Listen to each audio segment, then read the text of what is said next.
नमस्कार दोस्तों, हमारी इस वीडियो में आप सभी का स्वागत है।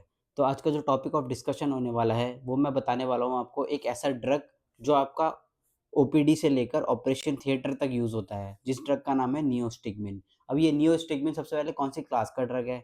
ये basically acetylcholine esterase enzyme inhibitor class का ड्रग है। कौन सा?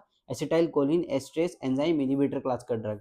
और ये इसके रूट्स कौन-कौन से होते हैं, कौन-कौन से रूट से जाता है? ये सबसे पहले ओरल रूट से जाता है, फिर आईवी रूट से दिया जाता है, सबक्यूटेनियस दिया जाता है और इंट्रामस्कुलर दिया जाता है। तो नियोस्टिगमिन कर क्या रहा है बेसिकली? नियोस्टिगमिन बेसिकली करता क्या है, नर्व मसल ट्रांसमिशन को इम्प्रूव करता है। मतलब जो एनएम जंक्शन है हमारा, न्यूरोमस्कुलर जंक्शन बोलते हैं जिसको हम, वहाँ पे क्या होता है, एसिटाइलकोलिन एक एंजाइम होता है, वो रिलीज होता है। क्या होता है? एसिटाइलकोलिन एंजाइम रिलीज होता है। यही एंजाइम रिस्पॉन्सिबल होता है फॉर मसल कॉन्ट्रैक्शन के लिए। किसके लिए? मसल कॉन्ट्रैक्शन के लिए।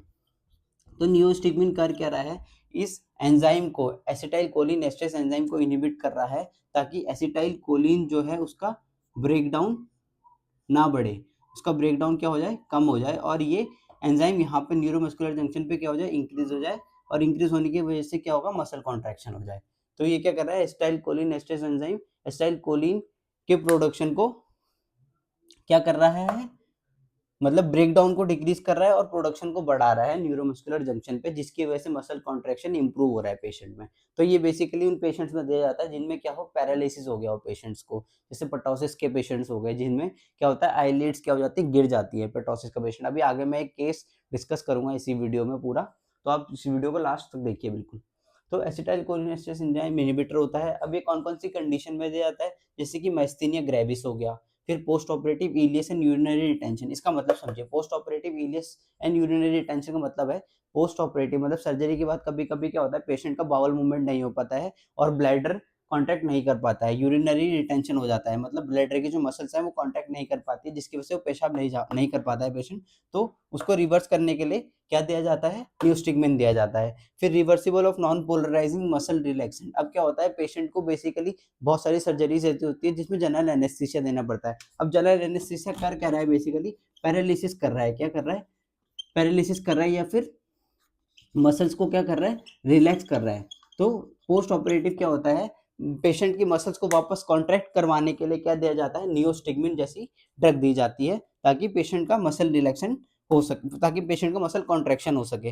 फॉर एग्जांपल, जैसे एग्जांपल की बात कर रहे हैं तो हम, कौन सी होती है, वैक्यूरोनियम। वैक्यूरोनियम नाम की एक ड्रग होती है जो पेशेंट को दी जाती है, किस केस में, post operative operative muscle contraction के रूप में दी जाती है। कौन सी? वैक्यूरोनियम नाम की ड्रग। अब हम एक केस सिनेरियो समझते हैं कि मतलब एक केस ऐसा जिसमें हम नियोस्टिगमिन दे सकते हैं पेशेंट को। सपोज कीजिए आपके पास एक पेशेंट आती है जिसकी एज क्या है, 45 ईयर है। वो क्या है, फीमेल पेशेंट है, और आपको बताती है कि चीफ कंप्लेंट्स बताती है कि मेरी जो आईलिड्स हैं वो गिर गई हैं, मतलब पटोसिस हो गया है आईलिड्स में, और उसको वीकनेस बता रही है। वो बता रही है कि मेरे को इवनिंग में बहुत ज़्यादा वीकनेस रहती है, मतलब मसल्स में क्या रहती है, वीकनेस रहती है। ऐसा लगता है कि हाथ पैरों में जान ही नहीं है बिल्कुल, मतलब कुछ अगर कुछ उठाने की कोशिश कर रही है तो वो ग्रैब नहीं कर पा रही है चीज़ों को। तो इससे हम एग्जामिनेशन करेंगे सबसे पहले पेशेंट का। तो एग्जामिनेशन में हम क्या करेंगे, फटीगेबिलिटी टेस्ट करेंगे, मतलब उसके थकान के टेस्ट करेंगे। और एक होता है आइसपेक टेस्ट। आइसपेक टेस्ट पॉजिटिव आया है, और जो थकान का टेस्ट है वो पॉजिटिव आया है, अगर हमने उसका भी एग्जामिनेशन किया है पेशेंट का। तो ये जो आइसपेक टेस्ट है, ये आपका होमवर्क है, आप इसको सर्च कीजिए और देखिए कि क्या है, और मुझे कमेंट में बताइए कि आइसपेक टेस्ट होता क्या है। फिर उसके बाद हमने डायग्नोस कर लिया। अब इसके डायग्नोसिस क्या बना हमारे पास, क्योंकि उसको फटीगेबिलिटी टेस्ट पॉजिटिव है, आइसपेक टेस्ट पॉजिटिव है, तो इससे जो डायग्नोस बना वो क्या बना, एमजी बना, माइस्थेनिया ग्रेविस। माइस्थेनिया ग्रेविस क्या है, एक बेसिकली ऑटो इम्यून डिजीज है। ऑटो इम्यून डिजीज जिसमें क्या होता है, मसल्स में क्या हो जाती है, वीकनेस हो जाती है बहुत ज्यादा। उस मसल्स की वीकनेस को रिवर्स करने के लिए जो हम ड्रग देते हैं, वो क्या होता है, नियोस्टिगमिन ड्रग देते हैं। तो ये हमने क्या दिया, नियोस्टिगमिन ड्रग दिया। उससे हम देखेंगे कि जो पेशेंट का पटोसिस हुआ था, मतलब जो आईलिड्स उसकी गिर गई थी, वो मसल वीकनेस के कारण जो आईलिड्स की गिर गई थी, वो क्या हो जाएगी, वापस से नॉर्मल आ जाएगी, और पेशेंट क्या हो जाएगा, नॉर्मलाइज हो जाएगा।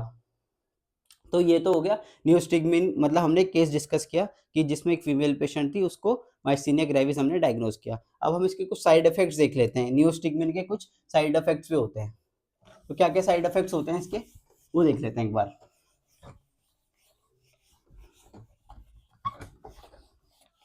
अगर हम साइड इफेक्ट्स में बात करें, तो साइड इफेक्ट्स में क्या क्या है इसमें,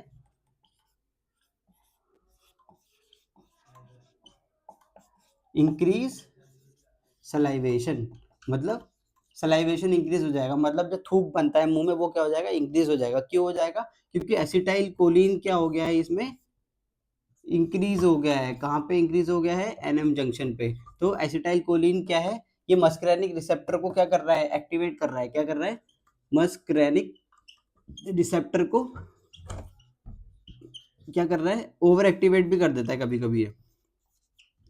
तो जिससे क्या हो जाता है, सलाइवेशन इंक्रीज हो जाती है। फिर क्या हो जाता है, ब्रोंकियोस्पाज्म हो सकता है पेशेंट को, मतलब उसके ब्रोंक्योज में क्या हो सकता है, ब्रोंकियोस्पाज्म,